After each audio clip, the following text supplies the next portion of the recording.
इस बीच कंगना रनौत के किसान आंदोलन पर दिए बयान पर निशाना साधते हुए शिरोमणि अकाली दल के एक नेता ने नया विवाद खड़ा कर दिया। अकाली दल के नेता सिमरनजीत सिंह मान ने किसान आंदोलन पर दिए कंगना रनौत के बयान पर उन्हें घेरने की कोशिश की, लेकिन कंगना रनौत को घेरते हुए वो कुछ ऐसा कह गए जिस पर नया विवाद खड़ा हो गया।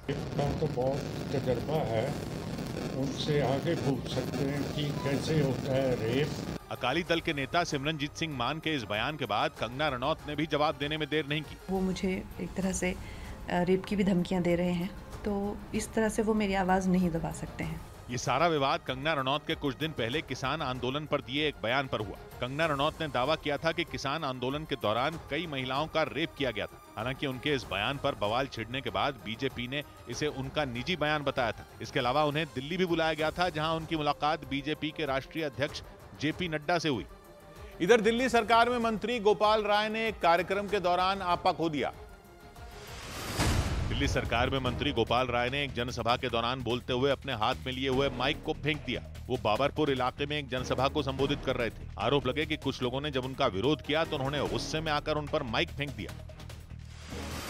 आंध्र प्रदेश में जगनमोहन रेड्डी की पार्टी वाईएसआर कांग्रेस के 2 सांसद बीडा मस्तान राव और मोपी देवी वेंकटरामन ने राज्यसभा से इस्तीफा दे दिया। खबर है कि वो दोनों राज्य की सत्ताधारी पार्टी टीडीपी में शामिल हो सकते हैं। सूत्रों के मुताबिक वाईएसआर कांग्रेस के कुछ और सांसद भी अगले कुछ दिनों में पार्टी छोड़ सकते हैं।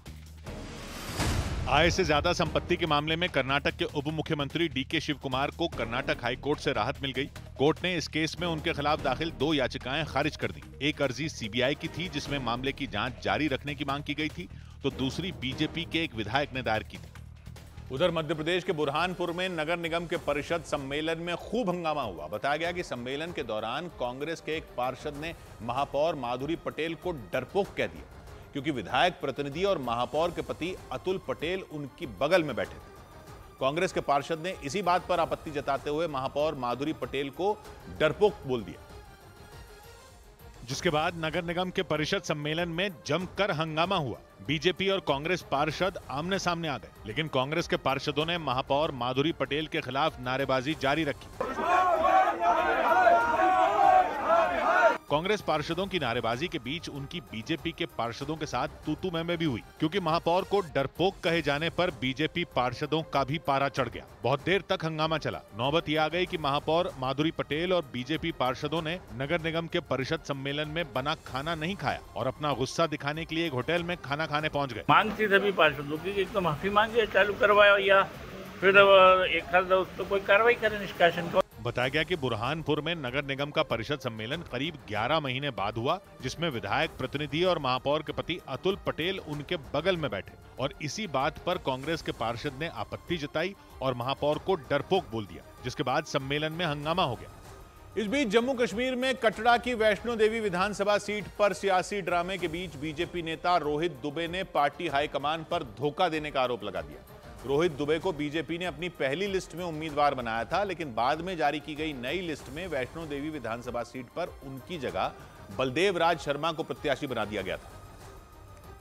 लेकिन पार्टी के इस कदम से बीजेपी नेता रोहित दुबे और उनके समर्थक भड़क गए। उन्होंने पार्टी पर धोखा देने का आरोप लगा दिया। रोहित दुबे के मुताबिक टिकट कटने के बाद उन्होंने जम्मू में पार्टी दफ्तर पर जाकर अपनी बात रखी। उन्होंने बताया कि उस वक्त वहां पर बलदेव राज शर्मा भी मौजूद थे, जिन्हें पार्टी ने वैष्णो देवी सीट से उम्मीदवार बनाया है। रोहित दुबे ने बताया कि बातचीत के बाद पार्टी के बड़े नेताओं ने औपचारिकता के लिए उनसे बलदेव राज शर्मा को गुलदस्ता दिलवाया और गले लगवाया। उन्होंने आरोप लगाया कि पार्टी ने इस दौरान ली गई तस्वीरों को कार्यकर्ताओं में वायरल किया। इससे उनके समर्थकों में गलत संदेश गया कि सिर्फ रोहित दुबे मानेगा या नहीं मानेगा उससे नहीं होगा, ये सब जो पार्टी के कार्यकर्ता हैं इनका समर्थन भी जरूरी है। रोहित दुबे की टिकट कटने से नाराज उनके समर्थकों ने एक रोज पहले प्रदर्शन भी किया था। उन्होंने पार्टी हाईकमान से रोहित दुबे को दोबारा उम्मीदवार बनाए जाने की मांग की।